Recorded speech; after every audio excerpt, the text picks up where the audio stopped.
Existe um tipo de dor que não tem nome, uma ferida que sangra por dentro sem deixar marcas visíveis na pele. É o tipo de sofrimento que carrego há mais de 60 anos, enterrado tão fundo que às vezes finjo que nunca existiu. Mas hoje, aos 81 anos, com as mãos trêmulas e o coração pesado, decidi quebrar o silêncio que me aprisionou durante toda uma vida. O que vou contar vai mexer com você de uma forma que talvez não esperava quando clicou neste vídeo.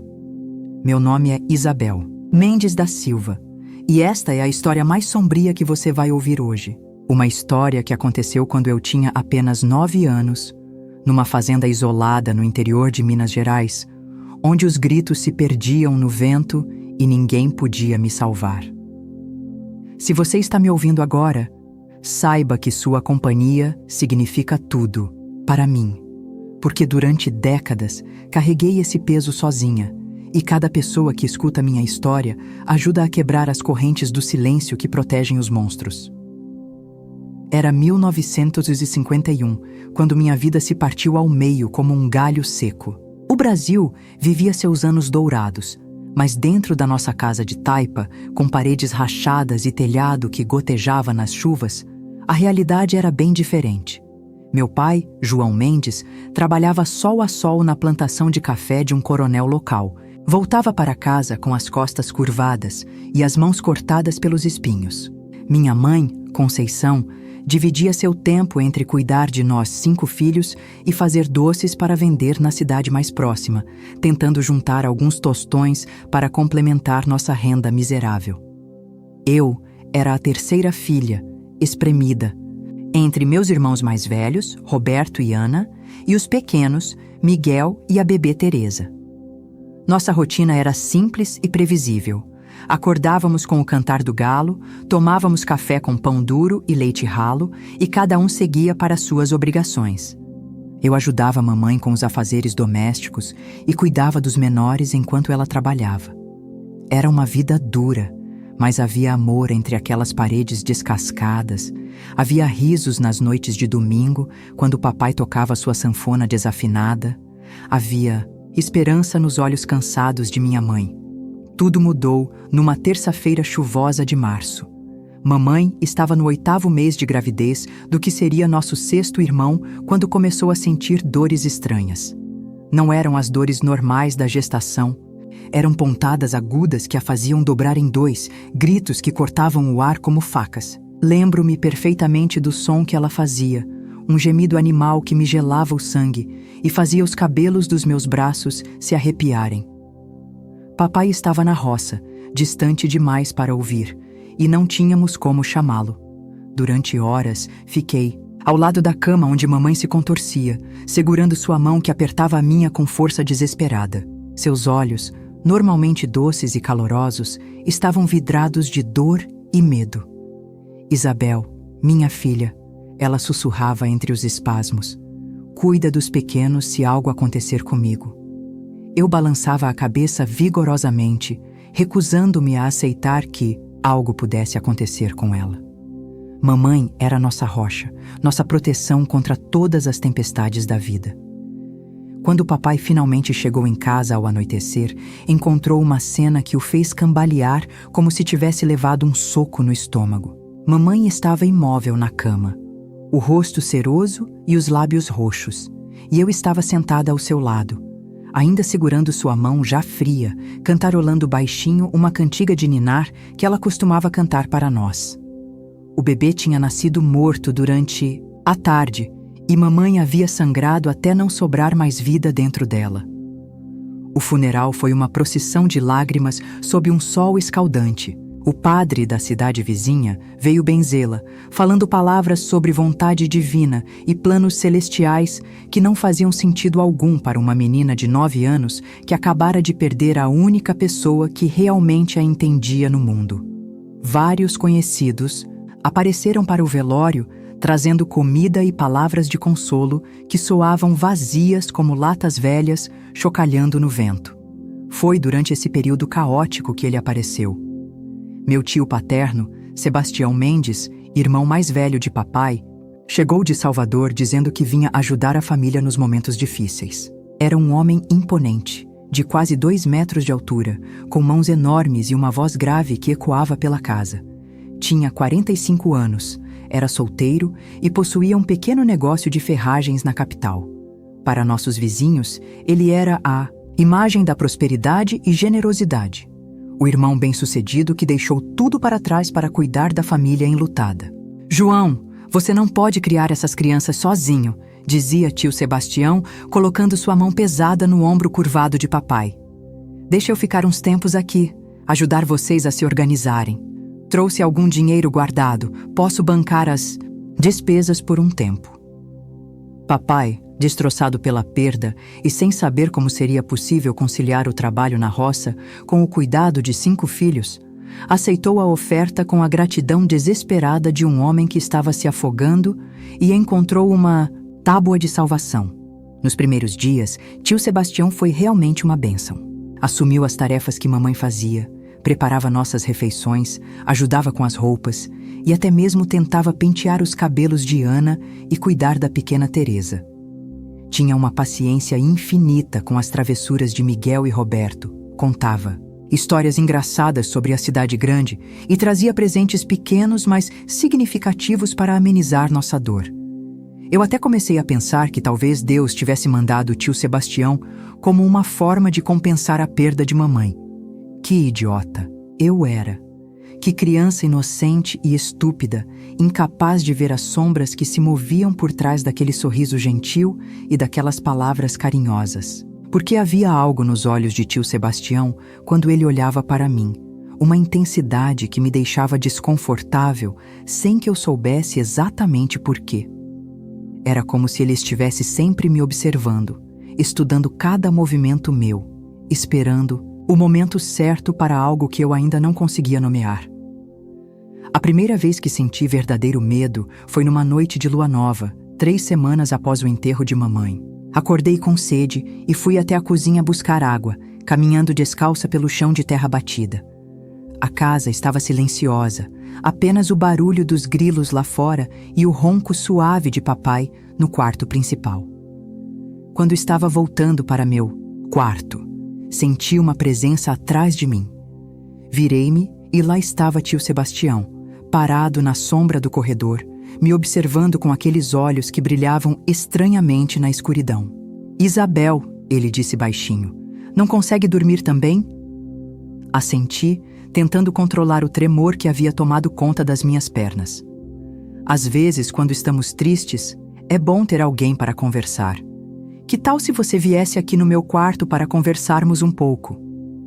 A proposta soou inocente, mas algo no fundo do meu peito gritava perigo. Murmurei uma desculpa sobre estar com sono e corri para meu quarto, onde fiquei acordada até o amanhecer, ouvindo cada ruído da casa e esperando que ele não aparecesse. Na minha porta. Você que está me ouvindo agora já deve estar imaginando onde essa história vai dar. E está certo em sentir esse frio na barriga, essa sensação de que algo terrível está prestes a acontecer. Porque estava mesmo. Eu só não sabia ainda que meu próprio sangue, o homem que papai confiava cegamente, estava planejando roubar de mim algo que nunca mais poderia ser devolvido. Se você conhece alguém que precisa ouvir esta história, se você mesmo passou por algo parecido, deixe um comentário contando sua experiência. Às vezes, dividir a dor é o primeiro passo para curá-la. Os dias que se seguiram foram como caminhar sobre vidro quebrado descalça. Cada olhar de tio Sebastião parecia queimar minha pele. Cada sorriso dele me fazia recuar instintivamente. Eu comecei a evitá-lo, inventando desculpas para sair de casa quando ele estava por perto, ficando mais tempo na escola rural, mesmo depois que todos os outros alunos já tinham ido embora. A professora, Dona Mariquinhas, uma senhora bondosa de cabelos grisalhos, começou a notar meu comportamento estranho. Isabel, minha criança, você anda muito quieta ultimamente, ela disse certa tarde, quando eu estava fingindo organizar os livros na pequena estante da sala de aula. Sei que a perda de sua mãe foi muito dolorosa, mas não pode se fechar assim para o mundo. Eu queria contar para ela sobre o medo que crescia dentro do meu peito como um tumor maligno, sobre os pesadelos que me acordavam suada e tremendo no meio da noite, sobre a sensação de estar sendo caçada dentro da minha própria casa. Mas as palavras não saíam. Como uma criança de 9 anos explica medos que ela mesma não consegue compreender? Em casa, papai estava cada vez mais ausente emocionalmente. O trabalho na plantação havia se tornado sua única válvula de escape, e ele saía antes do nascer do sol e voltava quando já era noite fechada, exausto demais para perceber as mudanças, sutis que aconteciam sob seu próprio teto. Tio Sebastião havia assumido completamente o comando da casa, e todos nós, crianças órfãs de mãe, o víamos como nosso novo protetor. Todos, exceto eu. A primeira vez que ele me tocou de forma inadequada foi numa tarde quente de abril, quando os outros estavam brincando no quintal e eu estava na cozinha lavando a louça do almoço. Senti suas mãos enormes pousarem nos meus ombros por trás, massageando-os suavemente. Você carrega o peso do mundo nesses ombrinhos pequenos, Isabel, ele murmurou, sua voz grave fazendo meu corpo inteiro se arrepiar de medo. Deixa o tio cuidar de você. Suas mãos desceram pelos meus braços, depois subiram novamente, desta vez tocando lugares que ninguém deveria tocar. Congelei completamente, meu corpo virando pedra enquanto minha mente gritava para eu correr, fugir, gritar, por ajuda, mas nenhum som saiu da minha garganta. Era como se ele tivesse o poder de me transformar numa estátua, apenas com seu toque. Isso vai ser nosso segredinho, ele sussurrou no meu ouvido, seu hálito quente fazendo minha pele formigar de nojo. Meninas especiais como você merecem cuidados especiais. Mas se você contar para alguém, vai magoar muito seu pai. Ele já sofreu demais, não acha? Quando finalmente me soltou, minhas pernas mal conseguiam me sustentar. Terminei de lavar, a louça com as mãos tremendo tanto que quebrei 2 pratos. E quando tio Sebastião perguntou o que havia acontecido, menti dizendo que havia escorregado. Ele sorriu. Aquele sorriso que agora eu sabia ser a máscara de um predador, e disse: Cuidado, Isabel, não queremos mais acidentes por aqui. A partir daquele dia, os cuidados especiais se tornaram uma rotina macabra. Sempre quando estávamos sozinhos, sempre com a ameaça velada de que contar seria prejudicar papai, sempre com aquele tom de voz que misturava falsa gentileza com uma ameaça implícita que me gelava o sangue. Ele era esperto demais, calculista demais. Sabia exatamente como manipular uma criança traumatizada pela perda da mãe, como usar minha própria vulnerabilidade contra mim. Eu comecei a mudar de formas que nem eu mesma entendia completamente. Parei de sorrir. Parei de brincar com meus irmãos. Comecei a ter pesadelos todas as noites. Sonhava com mãos gigantes me perseguindo por corredores escuros. Acordava gritando e suada.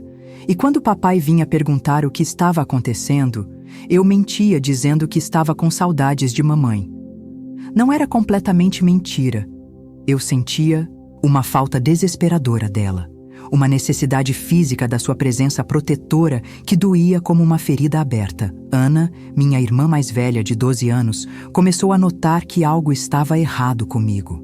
Isabel, você está esquisita, ela disse uma manhã enquanto penteávamos nossos cabelos antes de ir para a escola. Parece que tem medo de alguma coisa. Do que você tem medo? Eu queria tanto contar para ela, despejar toda aquela podridão que estava crescendo dentro de mim, mas as palavras de tio Sebastião ecoavam na minha cabeça. Se você contar, vai destruir esta família. Seu pai não aguentaria mais uma tragédia. O pior era que ele tinha razão. Papai estava por um fio, qualquer coisa poderia ser a gota d'água que o faria desabar completamente. E eu, na minha inocência infantil torturada, acreditava que era minha responsabilidade protegê-lo, mesmo que isso significasse sacrificar a mim mesma. Que peso absurdo para uma criança de 9 anos carregar. A ideia de que sua própria violação era um sacrifício necessário para manter a família unida. As semanas se transformaram em meses e o abuso se intensificou. Tio Sebastião se tornava mais ousado, mais agressivo. O que começou como toques inapropriados evoluiu para violações mais graves. sempre acompanhadas daquela manipulação psicológica cruel que me mantinha presa no silêncio. Ele me convencia de que eu era cúmplice, de que havia algo em mim que provocava aquilo, de que eu era uma menina má que merecia ser castigada. Meu corpo começou a desenvolver sintomas físicos do trauma.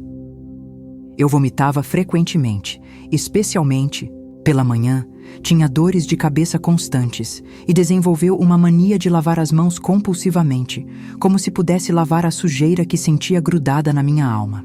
Perdi peso drasticamente, minha pele ficou pálida e sem vida, e meus olhos, que mamãe sempre dizia serem minha característica mais bonita, perderam todo o brilho. Foi durante esse período sombrio que aconteceu algo que mudaria o curso da minha história para sempre. Era uma noite de tempestade em junho, com raios cortando o céu e trovoadas que faziam a casa inteira tremer.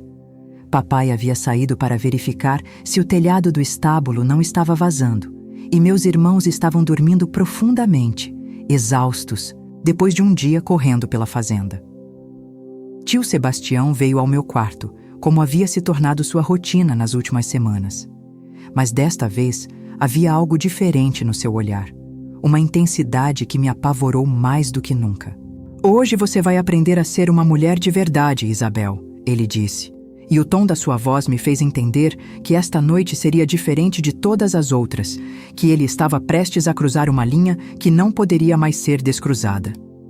Enquanto ele se aproximava da minha cama, eu fechei os olhos com força e comecei a rezar silenciosamente, pedindo para mamãe, onde quer que ela estivesse, que me enviasse alguma forma de salvação.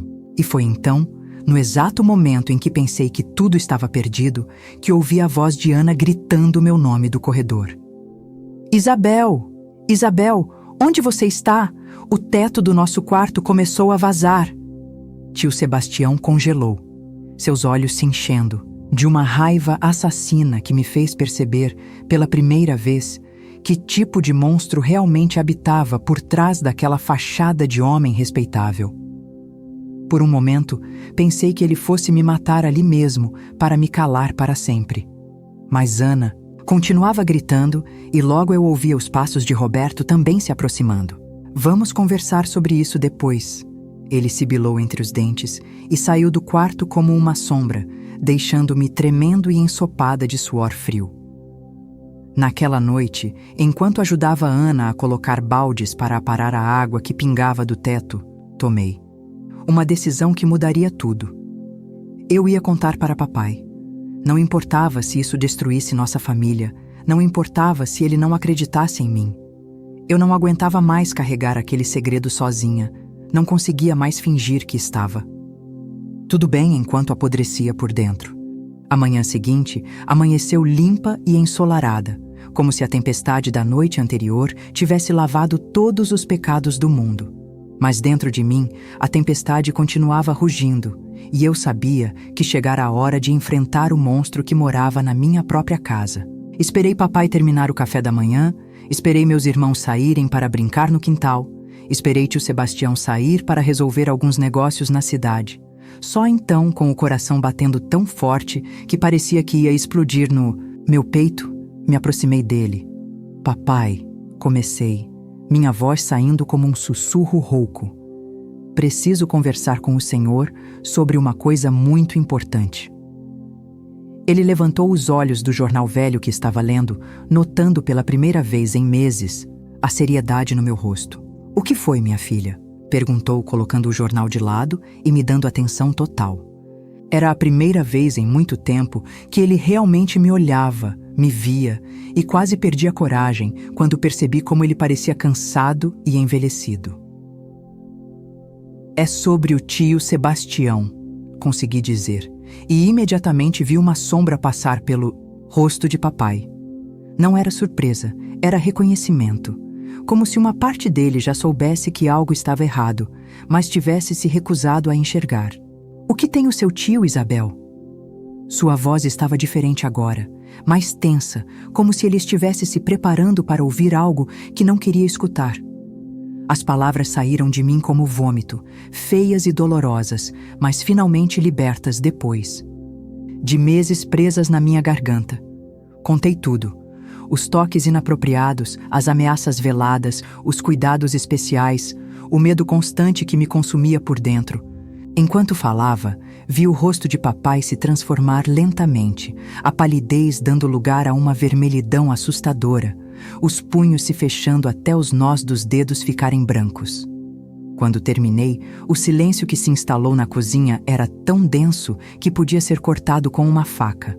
Papai me olhava como se estivesse vendo um fantasma, como se as palavras que eu acabara de pronunciar fossem de uma língua que ele não conseguia compreender completamente.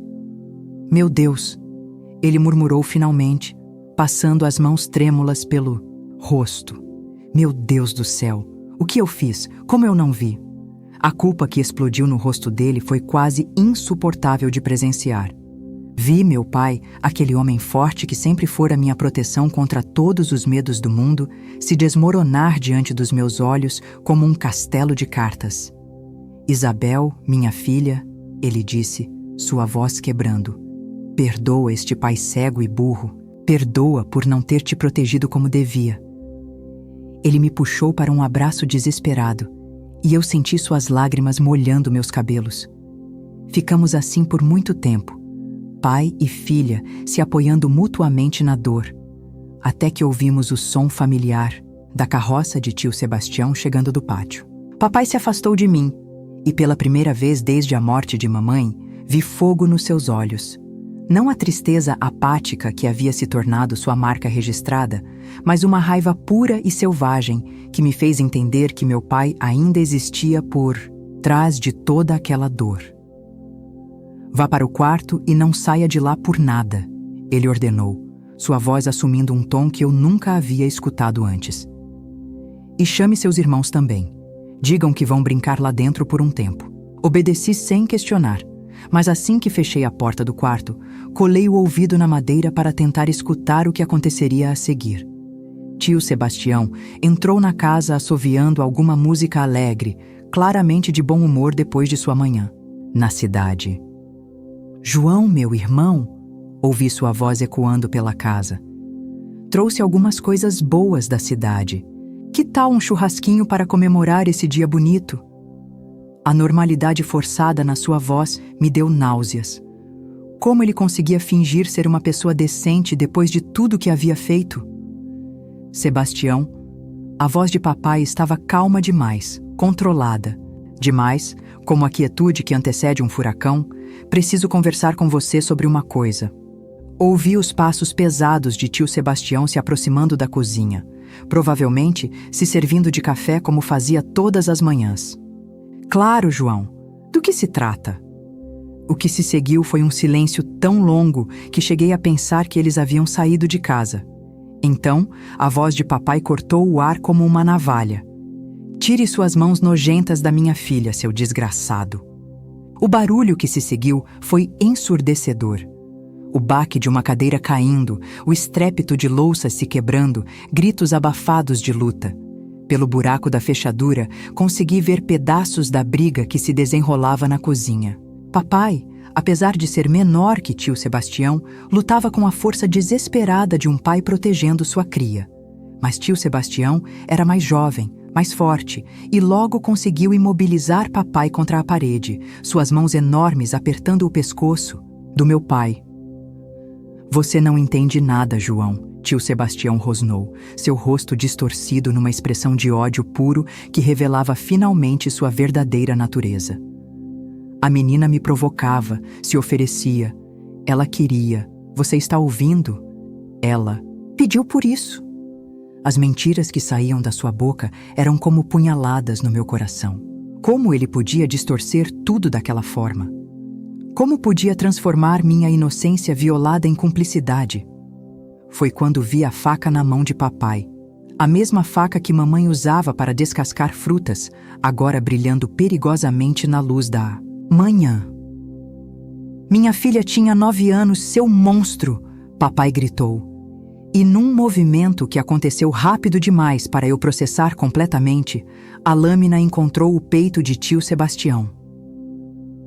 O silêncio que se seguiu foi diferente de qualquer silêncio que eu já havia experimentado. Era um silêncio absoluto. como se o próprio mundo tivesse parado de respirar. Tio Sebastião olhou para baixo, para a faca enterrada no seu peito, com uma expressão de surpresa quase cômica. Depois olhou para papai, como se não conseguisse acreditar que aquele homem quebrado pela dor tivesse conseguido feri-lo. João, ele disse, e pela primeira vez sua voz soou pequena, quase infantil. O que você fez? Mas papai não respondeu. Apenas assistiu enquanto tio Sebastião cambaleava, suas mãos tentando inutilmente estancar o sangue que brotava entre seus dedos, antes de desabar pesadamente no chão de terra batida da nossa cozinha. O sangue se espalhou rapidamente pelo chão, formando uma poça escura que refletia a luz da manhã que entrava pela janela. Papai ficou parado ali por um longo tempo, olhando para o corpo imóvel do próprio irmão, a faca ainda na mão, como se não conseguisse acreditar no que havia feito. Quando finalmente se virou para onde eu estava escondida, seus olhos encontraram os meus através do buraco da fechadura. Isabel, ele chamou, sua voz estranhamente calma. Pode sair agora. Acabou. Abri a porta com as pernas bambas e a primeira coisa que vi foi tio Sebastião caído no chão, seus olhos abertos encarando o teto, uma expressão de surpresa congelada para sempre no seu rosto.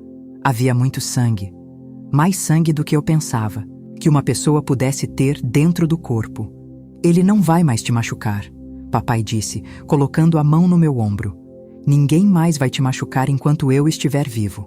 E naquele momento, olhando para o corpo do meu agressor, senti algo que não experimentava há meses. Alívio.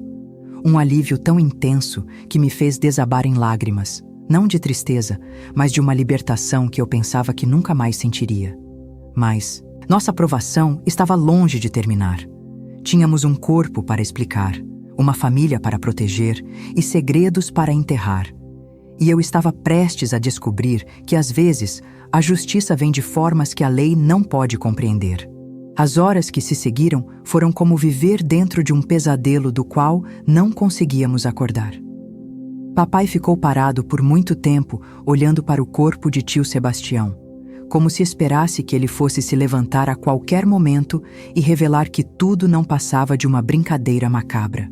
Mas o sangue continuava se espalhando pelo chão da cozinha, e o cheiro metálico que tomava conta do ambiente nos lembrava cruelmente da realidade do que acabara de acontecer. Papai, sussurrei, ainda tremendo. O que vamos fazer agora? Ele se virou para mim e pela primeira vez vi medo nos seus olhos. Não medo de mim ou do que tinha feito, mas medo do que poderia acontecer com nossa família se a verdade viesse à tona. Isabel, minha filha, ele disse, ajoelhando-se na minha frente e segurando meus ombros com gentileza. Você precisa me prometer uma coisa muito importante. Nunca, em hipótese alguma, conte para alguém o que realmente aconteceu aqui hoje. A ironia da situação me atingiu como um tapa na cara. Depois de meses sendo forçada a guardar segredos que me envenenavam por dentro, agora eu teria que guardar outro segredo, mas desta vez para proteger quem eu amava, não para proteger quem me machucava. Mas papai, o Senhor matou ele para me defender. As pessoas vão entender isso, argumentei, minha voz infantil ainda acreditando que o mundo era um lugar justo onde a verdade sempre prevalecia. Papai balançou a cabeça tristemente. O mundo não funciona assim, minha filha. Eu sou um homem pobre, trabalhador rural, e seu tio era um comerciante respeitado da capital. Mesmo que eu contasse toda a verdade sobre o que ele fez com você, haveria pessoas que não acreditariam. E mesmo que acreditassem, eu seria preso por homicídio, e vocês ficariam órfãos de pai e mãe. A realidade crua das suas palavras me atingiu como um balde de água gelada. Ele estava certo, e eu sabia disso. Ouvimos os gritos de brincadeira dos meus irmãos no quintal, alheios à tragédia que havia se desenrolado a poucos metros deles. Roberto, Ana, Miguel e a pequena Teresa continuavam suas vidas inocentes, sem imaginar que em questão de minutos suas existências seriam alteradas para sempre. O que vamos dizer para eles? Perguntei, olhando pela janela onde via Ana empurrando Miguel no balanço que papai havia feito no galho da mangueira. Vamos dizer que seu tio teve um acidente. Papai respondeu, sua mente já trabalhando nos detalhes da história que teríamos que contar. Ele escorregou na cozinha, bateu a cabeça na quina da mesa e morreu na hora. Um acidente trágico, mas acidentes acontecem. Enquanto falava, ele já estava organizando a cena, posicionando o corpo de tio Sebastião de uma forma que tornasse a versão plausível, limpando o sangue que havia se espalhado demais. Ajudei como pude, minha mente de criança ainda processando a magnitude do que estava acontecendo. Lavamos a faca e a colocamos de volta no lugar, reorganizamos os móveis da cozinha, inventamos uma história sobre tio Sebastião ter tropeçado enquanto alcançava algo no armário alto. Cada detalhe tinha que estar perfeito, cada explicação tinha que soar natural. Nossa liberdade e nossa família dependia da nossa capacidade de mentir convincentemente. Quando finalmente chamamos meus irmãos para dentro de casa, a transformação na cozinha estava completa. O corpo de tio Sebastião jazia no chão numa posição que sugeria uma queda acidental, uma pequena poça de sangue próxima à sua cabeça, indicando onde ele havia batido na quina da mesa. Ana foi a primeira a entrar, e seu grito de horror ecoou pela casa toda. Tio Sebastião, o que aconteceu? A performance de papai foi digna de um ator profissional. Ele se ajoelhou ao lado do corpo, fingindo verificar se havia sinais vitais, sua voz carregada de uma tristeza que não era completamente falsa. Foi um acidente terrível, ele disse, afastando meus irmãos do corpo. Ele estava tentando pegar algo no armário alto, escorregou e bateu a cabeça. Não consegui fazer nada para salvá-lo. Os gritos e choros que se seguiram eram genuínos. Meus irmãos realmente gostavam de tio Sebastião. Ele havia sido gentil e carinhoso com todos eles, exceto comigo. Apenas eu sabia da verdadeira natureza por trás daquela máscara de bondade. Apenas eu entendia que sua morte havia sido uma libertação, não uma tragédia. Mas tive que fingir luto. Tive que chorar lágrimas falsas. Tive que abraçar meus irmãos e consolá-los pela perda de alguém que eu odiava com cada fibra do meu ser. O Dr. Mendonça, médico da cidade vizinha, chegou 2 horas depois que mandamos Roberto buscá-lo. Era um homem idoso e bondoso que conhecia nossa família há anos, e sua expressão de pesar genuíno ao examinar o corpo me fez sentir uma pontada de culpa. Lamento muito, João, ele disse, colocando a mão no ombro de papai. Foi uma fatalidade. Essas coisas acontecem, especialmente em casas antigas como esta, com pisos irregulares e móveis mal posicionados. Ele não fez muitas perguntas. Por que faria? Éramos uma família conhecida e respeitada na região. Papai era um homem trabalhador e honesto, e acidentes domésticos não eram incomuns em casas rurais precárias. Dr. Mendonça preencheu o atestado de óbito sem hesitação. Traumatismo craniano decorrente de queda acidental. 4 palavras simples que selaram nossa versão oficial dos fatos. O velório foi uma encenação torturante. Vizinhos e conhecidos vieram prestar suas condolências, trazendo flores, comida e palavras de conforto que soavam como pregos sendo martelados no meu coração. Sebastião era um homem tão bom, dizia Dona Josefina, nossa vizinha mais próxima. Deixou tudo para trás para ajudar vocês depois da tragédia da Conceição. Um verdadeiro santo. Cada elogio era uma punhalada, cada palavra carinhosa sobre meu agressor me fazia querer gritar a verdade para todos ouvirem, mas eu mantinha a boca fechada, interpretando o papel da sobrinha enlutada com uma perfeição que me assustava. Descobri que tinha um talento natural para a mentira, uma habilidade de dissociar minha mente da realidade que me permitia chorar lágrimas falsas e aceitar abraços de consolo enquanto internamente celebrava a morte do monstro que havia envenenado minha infância. Na noite anterior ao enterro, quando todos já haviam ido embora e a casa finalmente estava silenciosa, papai veio ao meu quarto. Sentou-se na beirada da minha cama, como mamãe costumava fazer quando eu tinha pesadelos, e pela primeira vez desde que tudo havia começado, conversamos abertamente sobre o que tinha acontecido. Isabel, ele disse, sua voz baixa e cansada, eu preciso que você entenda uma coisa. O que eu fiz hoje, eu fiz por você. Mas isso não significa que matar alguém seja a resposta certa. Foi um momento de loucura, de desespero. Um pai que viu sua filha sendo destroçada e não conseguiu pensar em mais nada além de acabar com a fonte dessa dor. Ele fez uma pausa, passando a mão pelos meus cabelos como costumava fazer quando eu era menor. Você não pode crescer achando que violência é a solução para os problemas. Você tem que ser melhor que isso, melhor que eu. Papai, respondi, minha voz saindo mais madura do que deveria para uma criança de 9 anos. O Senhor não é um homem mau. O Senhor é meu herói. O Senhor me salvou quando ninguém mais podia me salvar. E era verdade. Naquele momento, olhando para o rosto cansado e marcado pela dor do meu pai, eu entendia que ele havia sacrificado sua própria paz de espírito para me devolver a minha. O enterro aconteceu numa manhã ensolarada que contrastava cruelmente com a solenidade do momento. Tio Sebastião foi sepultado no pequeno cemitério da cidade, com direito à missa e tudo. O padre falou sobre perdão, sobre planos divinos, sobre como os bons morrem jovens. Eu ficei ali, de pé ao lado da cova, fingindo luto enquanto internamente me despedia não apenas do meu agressor, mas de uma parte da minha própria inocência que havia morrido junto com ele. Quando as últimas pás de terra cobriram o caixão, senti que um capítulo da minha vida estava finalmente se encerrando. Mas eu ainda não sabia que os fantasmas do passado têm uma forma peculiar de assombrar o futuro e que alguns segredos, mesmo enterrados profundamente, encontram maneiras de voltar à superfície. Os meses que se seguiram ao enterro de tio Sebastião foram como aprender a respirar novamente depois de quase morrer afogada. Pela primeira vez em muito tempo, eu conseguia dormir a noite toda sem acordar em pânico. Conseguia comer sem sentir náuseas. Conseguia olhar para papai sem ver culpa ou dor refletidas no seu rosto. Nossa casa voltou a ter uma atmosfera de família, em vez daquela tensão sufocante que havia tomado conta de todos os nossos dias. Papai mudou depois daquilo, mas para melhor.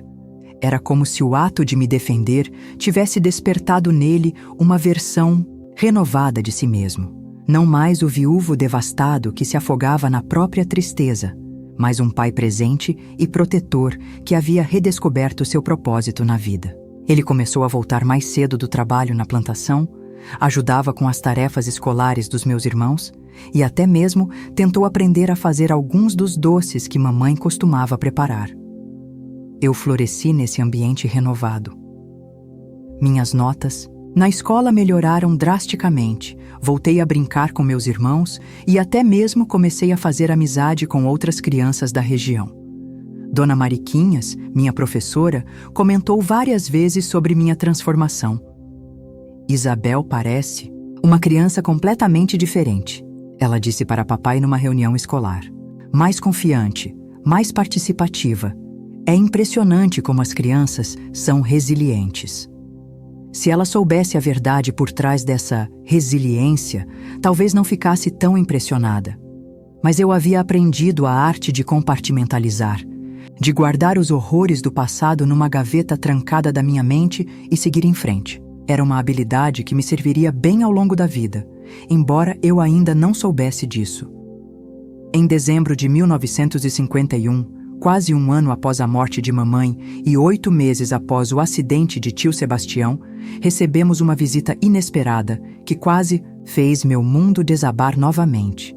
Era Dona Carmela, irmã de tio Sebastião, uma mulher severa de 50 anos que morava em Belo Horizonte e havia vindo para acertar os últimos detalhes da herança do irmão. João, ela disse, sentada na nossa mesa de jantar com uma xícara de café que havia esfriado completamente enquanto ela falava. Sempre achei muito estranho o que aconteceu com meu irmão. Sebastião era um homem cuidadoso, nunca foi desajeitado. Como ele pôde simplesmente tropeçar e morrer assim? Sua voz carregava uma desconfiança que me fez o estômago se revirar de medo. Papai manteve a calma, mas eu podia ver a tensão nas suas mãos que seguravam a própria xícara com força excessiva. Dona Carmela, a senhora sabe como são essas casas antigas. O piso é irregular, Os móveis são improvisados, Sebastião estava tentando alcançar algo no armário alto, perdeu o equilíbrio e caiu. Foi uma fatalidade terrível, mas essas coisas acontecem. Ela não parecia convencida. Seus olhos pequenos e penetrantes percorreram nossa cozinha como se procurassem por pistas, por alguma evidência que contradissesse nossa versão dos fatos. "E as crianças viram o acidente?" perguntou, olhando diretamente para mim. "Isabel, você estava aqui quando seu tio caiu?" Meu coração disparou, mas consegui manter a voz firme quando respondi. "Não, dona Carmela. Eu estava no quintal com meus irmãos quando ouvimos o barulho. Quando entramos, tio Sebastião já estava caído no chão." Era mentira, é claro. Mas uma mentira que havia ensaiado tantas vezes na minha cabeça que soava natural. Dona Carmela me estudou por um longo momento, como se tentasse ler a verdade nos meus olhos. "Que estranho", ela murmurou finalmente. "Porque quando estive na delegacia ontem, o delegado me disse que não havia investigado o caso porque era claramente um acidente. Mas agora estou me perguntando se não deveria ter investigado mais profundamente." O silêncio que se seguiu foi ensurdecedor. Papai e eu trocamos um olhar rápido, e naquele momento entendi que nossa encenação poderia estar chegando ao fim. Se Dona Carmela conseguisse convencer as autoridades a reabrir o caso, se eles decidissem fazer uma investigação mais minuciosa, nossa história cuidadosamente construída poderia desmoronar. "Dona Carmela", papai disse finalmente, sua voz assumindo um tom mais firme. "Entendo sua dor pela perda do seu irmão. Todos nós sentimos muito a morte dele, mas revolver esse assunto não vai trazê-lo de volta, e só vai causar mais sofrimento para todos nós, especialmente para as crianças que já perderam a mãe e agora perderam o tio também. Foi uma jogada inteligente, apelar para a compaixão dela pelas crianças órfãs. Vi algo se abrandar no rosto severo de Dona Carmela, como se ela finalmente lembrasse que éramos vítimas tanto quanto ela. "Talvez você tenha razão", ela disse, suspirando pesadamente. "Talvez seja melhor deixar os mortos descansarem em paz." Mas antes de ir embora, ela fez algo que me gerou pesadelos por semanas. Aproximou-se de mim e segurou meu rosto entre suas mãos, forçando-me a olhar diretamente nos seus olhos. "Isabel", ela disse, sua voz baixa, mas intensa. "Se algum dia você quiser conversar sobre seu tio, sobre qualquer coisa que tenha acontecido aqui, pode me procurar. Às vezes, as crianças veem coisas que os adultos não percebem." Consegui apenas assentir, rezando para que ela não percebesse como eu estava tremendo. Quando ela finalmente soltou meu rosto e se despediu, senti como se tivesse passado no teste mais difícil da minha vida. Mas também entendi que sempre haveria pessoas fazendo perguntas, sempre haveria suspeitas pairando sobre nossa família como nuvens de tempestade. Naquela noite, papai e eu tivemos outra de nossas conversas sérias. "Isabel", ele disse, "acho que está na hora de sairmos daqui. Há muitas memórias ruins neste lugar, muitas pessoas que fazem perguntas. Que tal recomeçarmos em outro lugar, onde ninguém nos conhece e podemos ter um novo começo?" A ideia me encheu de alívio e terror ao mesmo tempo. Por um lado, a perspectiva de deixar para trás todos os fantasmas que assombravam nossa casa era tentadora.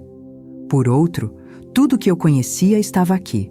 Os lugares onde brinquei com mamãe, o quintal onde passara minha infância, a escola onde estava começando a me redescobrir. "Para onde iríamos?"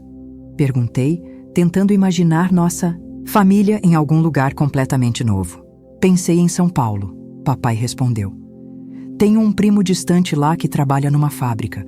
Disse que sempre há oportunidades para homens dispostos a trabalhar duro, e para você e seus irmãos haveria escolas melhores, mais oportunidades de futuro."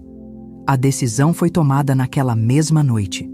Passaríamos o Natal de 1951 na nossa casa, e logo após o Ano Novo faríamos as malas e partiríamos para São Paulo.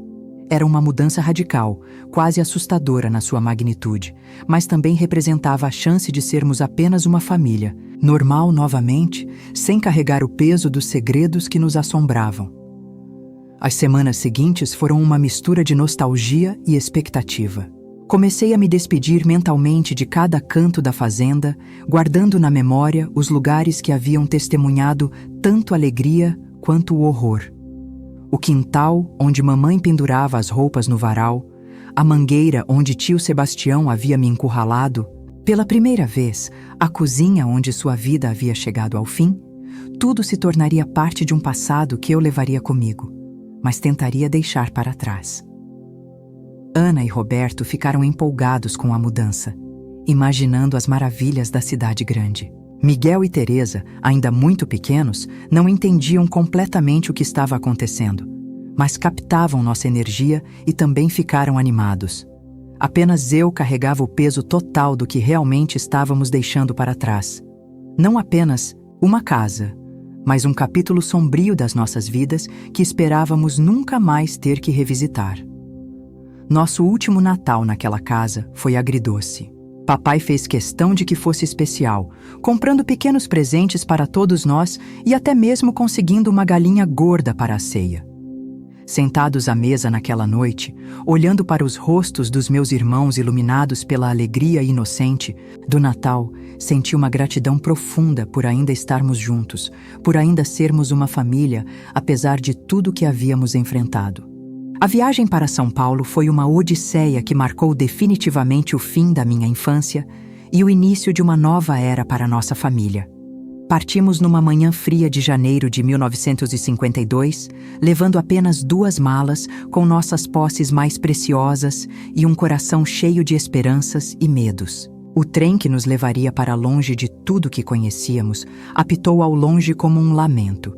E quando finalmente embarcamos, senti que estava deixando para trás não apenas um lugar, mas uma versão de mim mesma que nunca mais existiria. A cidade grande nos recebeu com um choque cultural imenso.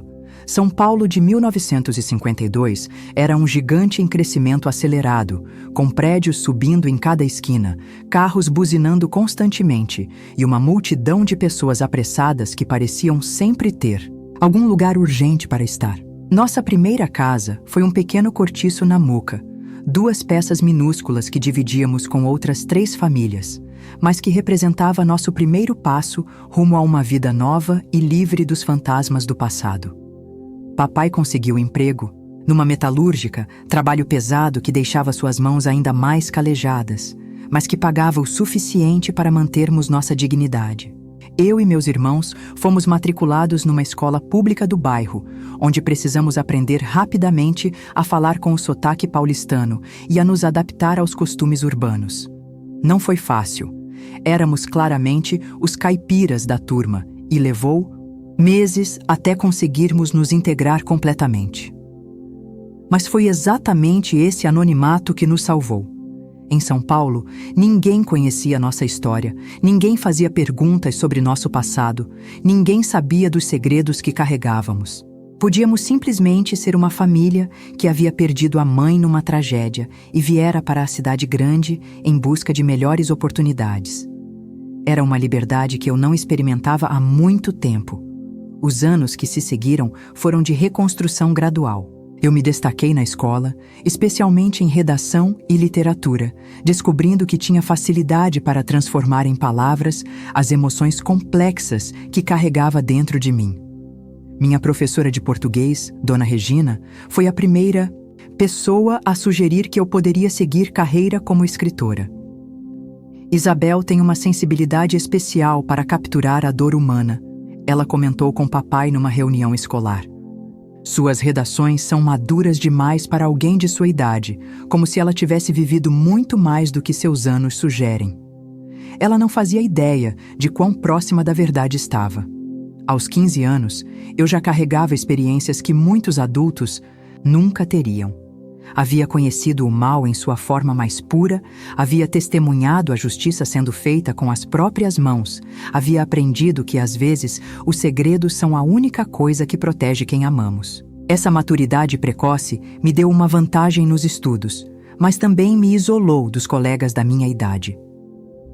Foi aos 18 anos que conheci Fernando, um rapaz 3 anos mais velho que trabalhava como bancário e frequentava o mesmo curso noturno de contabilidade que eu havia começado. Ele era gentil, respeitoso e, pela primeira vez desde o trauma da infância, permiti que alguém se aproximasse de mim romanticamente. O namoro progrediu lentamente, com Fernando demonstrando uma paciência infinita com meus medos inexplicáveis e minhas reações às vezes desproporcionais a gestos inocentes. Quando completei 20 anos, Fernando me pediu em casamento. Foi uma proposta simples, feita durante um passeio no Parque Ibirapuera, mas que me encheu de uma felicidade que eu pensava que nunca mais seria capaz de sentir. Papai aprovou o rapaz imediatamente, talvez vendo nele a chance de eu ter a vida normal e feliz que ele sempre desejou para mim depois de tudo que havíamos passado. Casamos numa cerimônia pequena, mas cheia de amor, com meus irmãos como padrinhos e uma festa modesta no quintal da casa que havíamos conseguido comprar na Vila Prudente. Ana, agora uma moça de 21 anos que trabalhava como costureira, fez meu vestido de noiva com suas próprias mãos. Roberto, aos 19, já trabalhava na mesma metalúrgica que papai e estava namorando sério uma vizinha.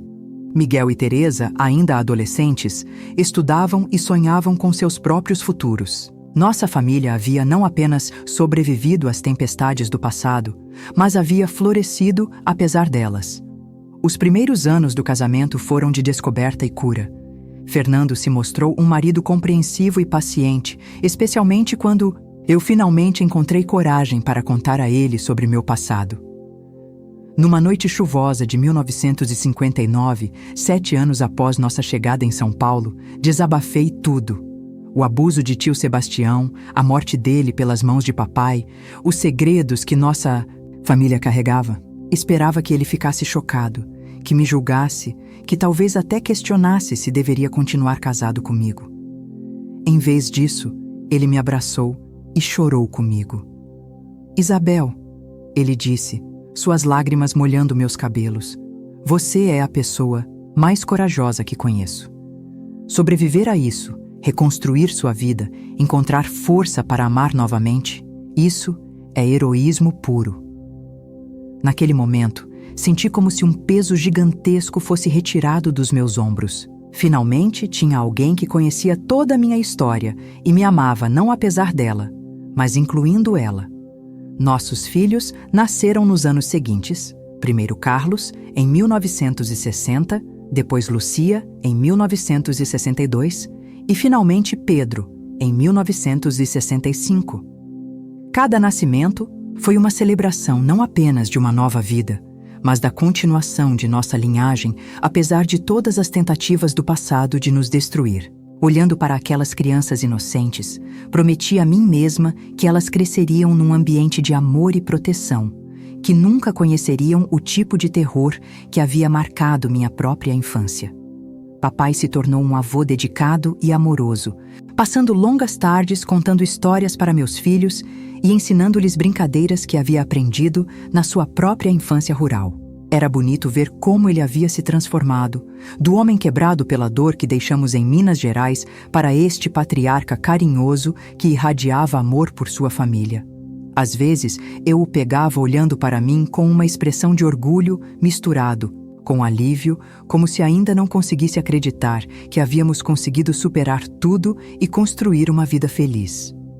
Em 1975, aos 33 anos, decidi finalmente usar meu talento para a escrita de forma profissional. Comecei trabalhando como redatora numa pequena revista feminina, mas logo descobri minha verdadeira vocação: escrever histórias sobre superação, sobre mulheres que haviam enfrentado adversidades e encontrado forças para reconstruir suas vidas. Não eram necessariamente autobiográficas, mas todas carregavam ecos da minha própria jornada. Meu primeiro livro foi publicado em 1980 e se tornou um sucesso inesperado. Depois da tempestade, contava a história de uma mulher que havia sobrevivido a abusos na infância e construído uma vida nova longe do passado. Os leitores se identificaram profundamente com a narrativa e recebi centenas de cartas de pessoas contando suas próprias histórias de superação. Foi então que entendi qual era meu verdadeiro propósito na vida.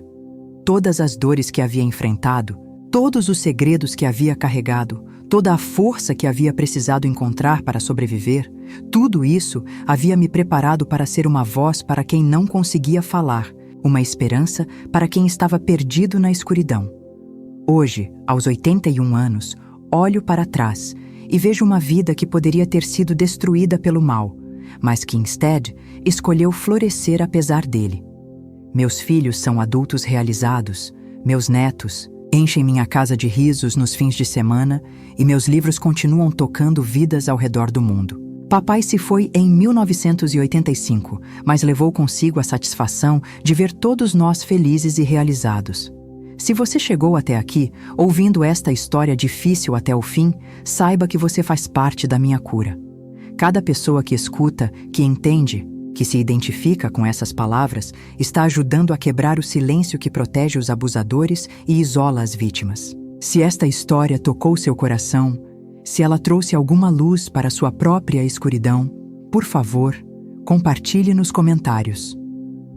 Conte sua história, se sentir confortável para isso. Diga o que aprendeu, como isso te afetou, porque é assim que construímos uma rede de apoio. É assim que mostramos para outras vítimas que elas não estão sozinhas.